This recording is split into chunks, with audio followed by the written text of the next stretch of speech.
mile and a half from the Jackson County line in a log cabin.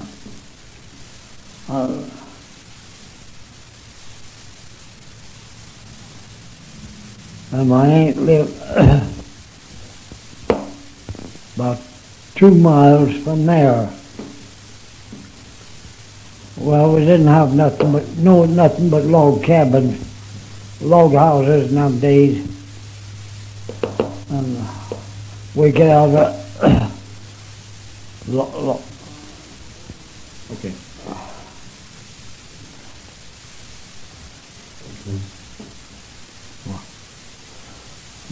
get a fireplace. We always kept a fire through winter and summer. We'd run out, we'd have to go to the neighbors to buy a fire. There's no matches, no coal oil, or no coal oil lamps to be found in the county. And we kids would have to go over the miles, maybe 2 or 3 miles, to a neighbor to buy a fire, to build a fire in the fireplace. And from there on, the night, evening, my aunt would run a loom. Us kids would card cotton and wool, pick the seeds out of the cotton, and then card it. And she'd make carpets, make her clothes, jeans and all stuff, blankets and yarn and everything. Us kids would, once we'd be weaving carpet, we'd go and get on one side and the other on the other, and put the shuttle through, what they call a shuttle, those backwards and forwards, and then work the pedal to make the weaving. And we'd weave till we'd get sleepy, and then I'd go out to the apple hole and get apples, and then we'd pop corn, big pan full, 2 or 3 pounds full. We'd eat apples, popcorn, and drink water a while, and then we'd go back to work. We worked till about 9 o'clock. We slept on the trunnel bed. Us kids would. They had big big bed, and with no cord springs, nothing like that. There was cords.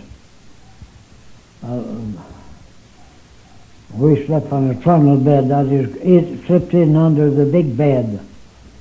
It was out of the way all the time.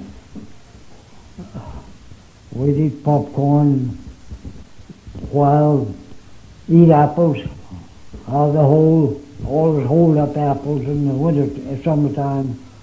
For the winter, we'd eat apples and popcorn a while, and then we'd all go back to work weaving and carding. We'd have a great time. Us kids would be eating popcorn and everything. Did you go to school? Well, we went to school and the log had slabs set on, and just the boards across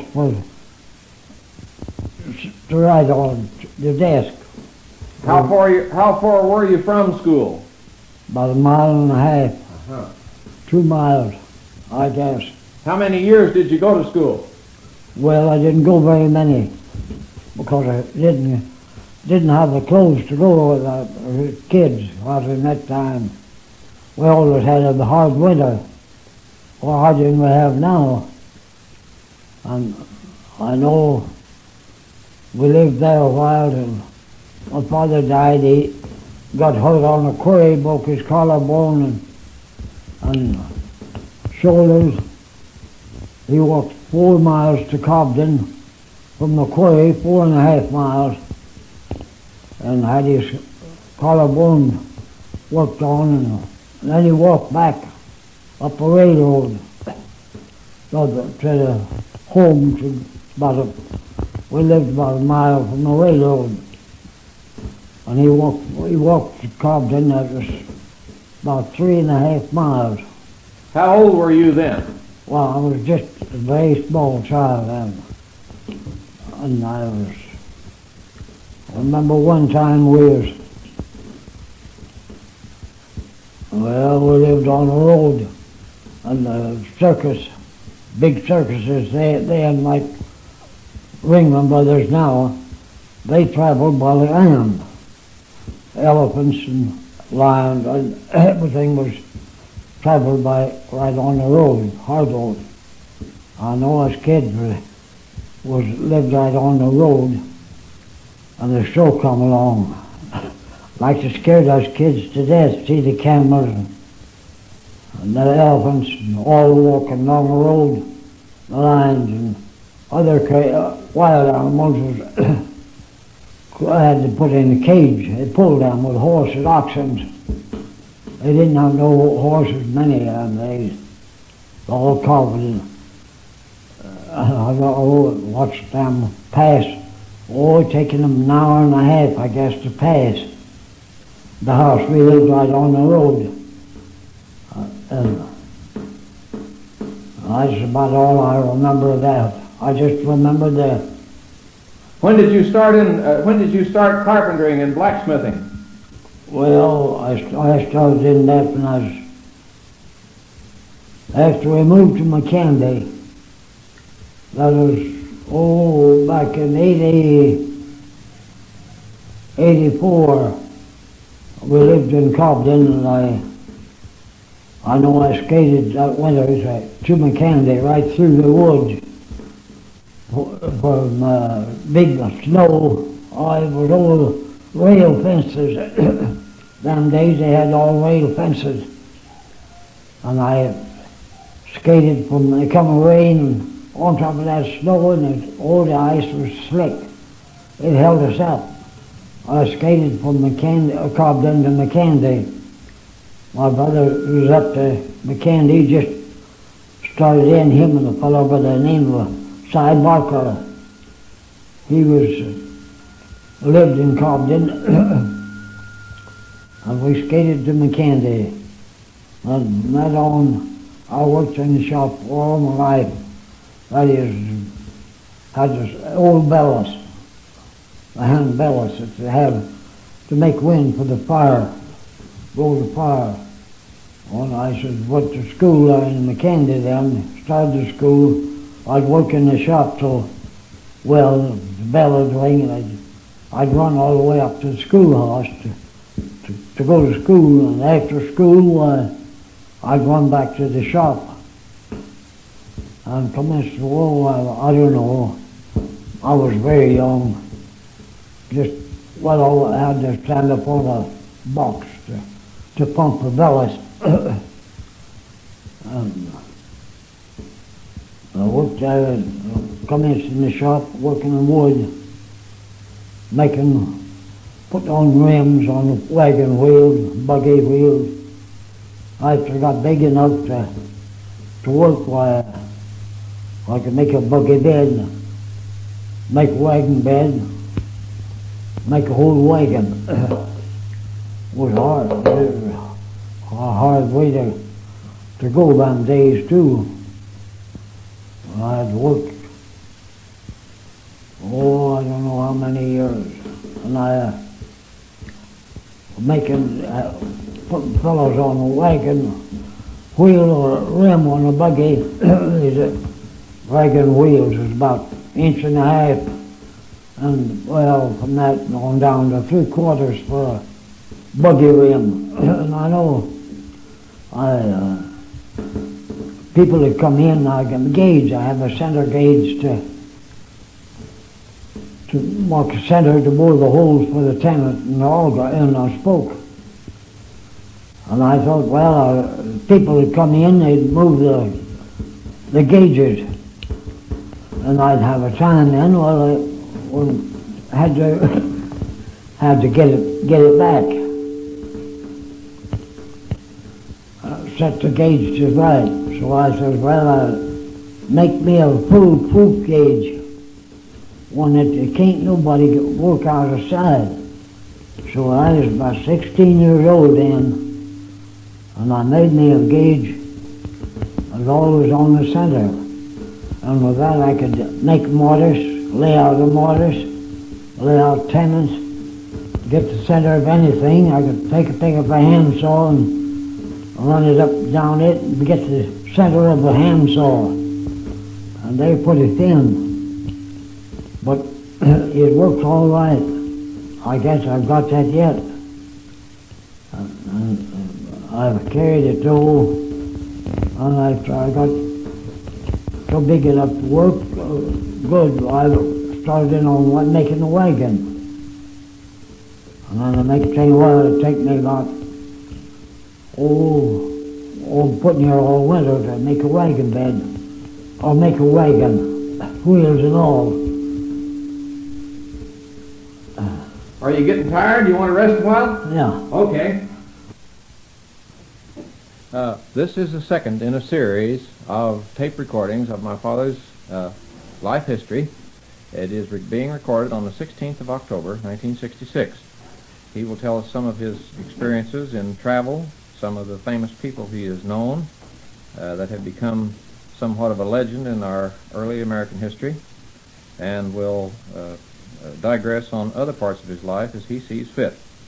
At this recording, Dad is approaching the age of 93, and his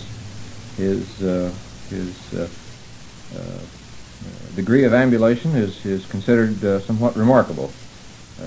Much more, I feel, than I will be doing at his age. At this time, we will turn the microphones over to Dad, who will expound on his past as he deems necessary. Well, I lived in Margaretsport, and a fellow was named Bill Trout.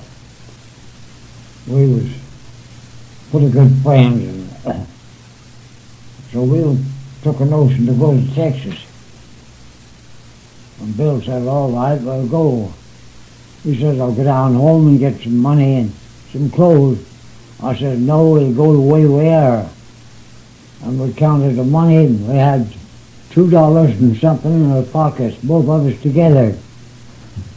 Well, we got a freight out of Cobden or McCandy.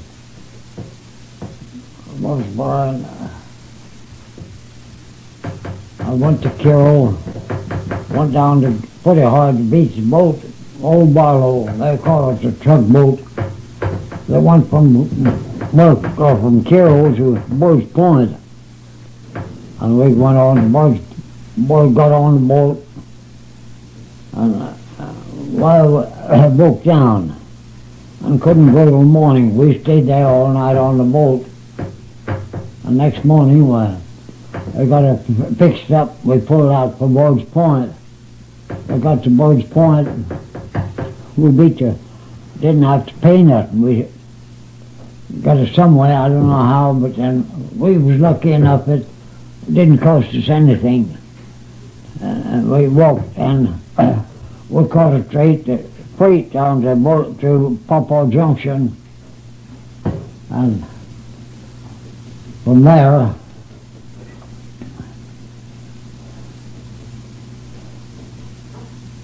we caught a freight and went on road, I don't know how many miles. And so we come to the pine country. And I said, we'll walk a while now. We'll not ride any more trains. I said, we'll sleep in the needles, pine needles all night. I never did sleep on that bed, the pine needles. So we walked, I don't know, it must have been about 10 or 15 miles. We walked, we had a little valise, had crackers and bacon and stuff. We'd stop and fry bacon and eat, and we'd walk a while.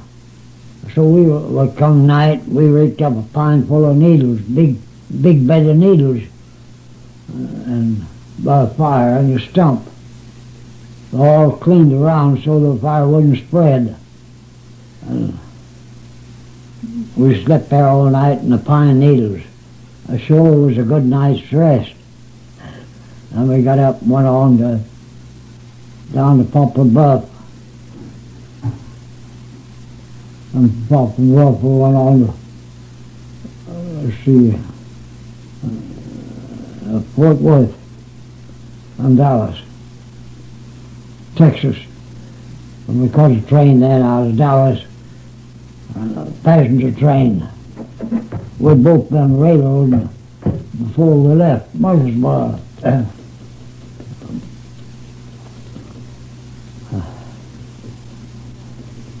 Where is this Papaw Junction?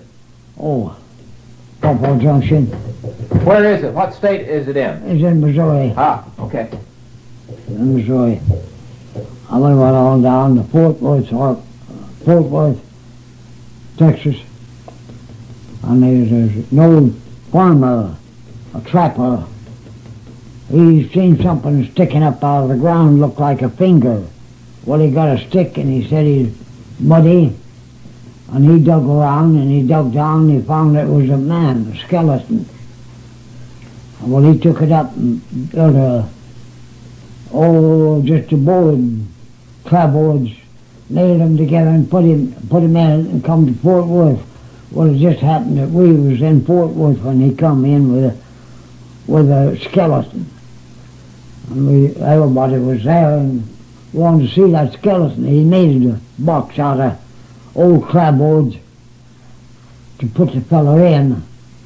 And I know it was jumped up on the wagon wheel of the express wagon when he come in, and the barber come out, a colored fellow, and he stand right on the wheel by me, right on the opposite side. And the old policeman come along, and he hit that nigger with took a barrel of his gun in his hand, and he hit the nigger in the head. And he hit him so hard it jarred me, and I jumped off. And well, he says, "Get back up there, man." He says, "See what you can. But you don't allow niggers to ahead of the head of any white one down here." Well, I was putting your field of liquor, he hit the nigger. He hit him so hard. And I got in there and seen the skeleton. And Bill got up and he looked at it too. An old fellow, I don't know, they took him to some building and they made a box, put him in to advertise, as show. And he went from town to town for quite a while and charged so much for looking at him. And we went on down. Bill's father was run a boarding house, a railroad boarding house in Dublin, Texas. So we got to Dublin. And there I said, well, we'll get out and run around the town. We went around and seen lots of cattle. Longhorn, Texas cattle. And that is in, let's see, I was 18 years old, 16 or 18, something like that.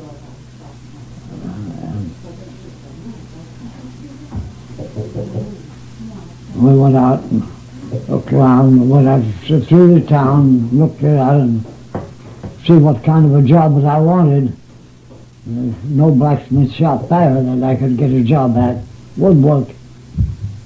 So I went down where they had cattle, feeding the cattle. I feeding out, I had 500 or 600 head. We're feeding to ships and Louis. Fed them on cottonseed hull and meal. Had 4 wagons of hull, cottonseed hull, and ox team hauling salt, and one hauling meal. Well, I fed the cattle there for quite a while, and got a job. I don't know now what I got paid. Wasn't very much, so and I worked. So the place that we boarded with, they went off on a trip, and so we asked Files, was Wallace, and he asked us if anybody on the job could cook a little Well, I'd had a good experience in restaurants. And so I took a job feeding the men. We paid eggs cost 3 cents a dozen. And fed them on eggs and bacon. And I don't know, I cooked there for a while, for about 2 or 3 weeks. Then I went back to folks come with that lived there in the house. I went back to work feeding cattle. We had one big old steer that was in my bunch of feeding. The trough was made about 20 foot long, and it was made out of 3 by 6 pine, tongue and groove flooring. So I had a stampede or anything, why it's pretty hard to tear up one of them benches. Feeding troughs. One night the cats got to fighting, and a stampede come.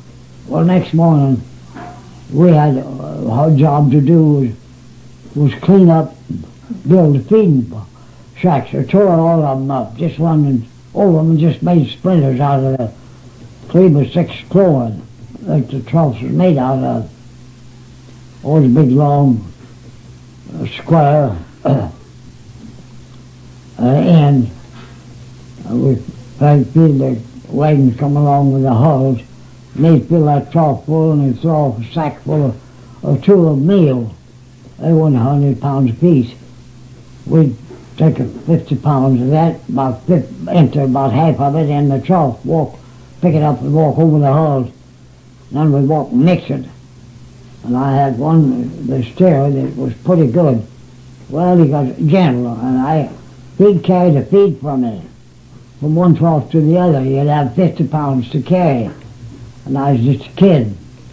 And I'd put it on our steer and I'd go ahead, lead him on the back end with the horn, and lead him to the next trough. I'd get to take the sack off and empty it. One took a sack to 2 troughs. And the old steer would go and pick up another, and he followed me around, carry it for me. And I had one old steer that out there that was, well, I just couldn't reach from tip to tip. And I've about foot from the end, they come into the curl, and they curl out to the end, just around like, and then about 6 inches stuck out. It was straight, and it's just as clear as you could see through it, put near the horn. And I often thought about it. I'd just give anything if I had that scalp, had his horns sawed off, and take back home with me. And I told File was the boss, and he said, well, whenever you get ready to go home, we'll just kill him. I said, all right. I said, that'll be fine. And just saw it off and take it home with me. I could carry it, home. And we fed the cattle out. They come around up to ship out. I don't know now how many head we had. We're shipping out. We go to shipping. The boys was right. They had ponies.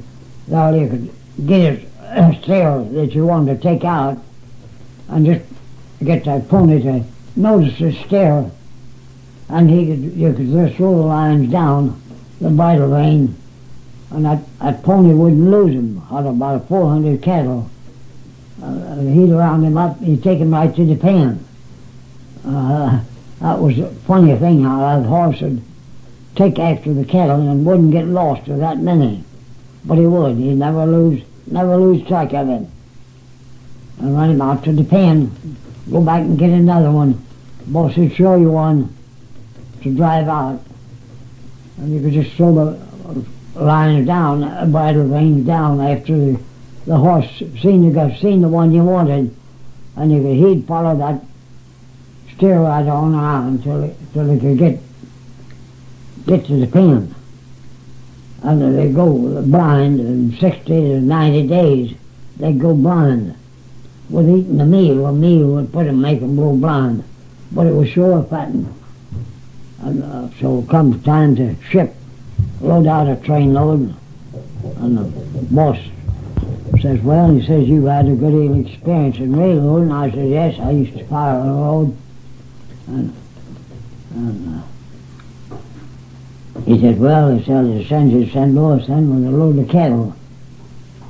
And I was, before he promised him that I'd come back and go to Nevada with him, with a load of cattle, a load of young steers, yearlings, and the cook wagon. And I went on, got to St. Louis. We left there on Friday. I was 21 years old. And I got into St. Louis Monday morning. Oh, it was warm, and I left my clothes all down there. I was going back, I catch the train back. I paid my way. So I got to St. Louis. I had a carbuncle on the back of my neck. We rode from on Friday evening to Monday morning, and I was just about wore out. I had to unload at Muskogee, Oklahoma, and feed the cattle and water them. And I got them loaded up the next morning, all fed and watered.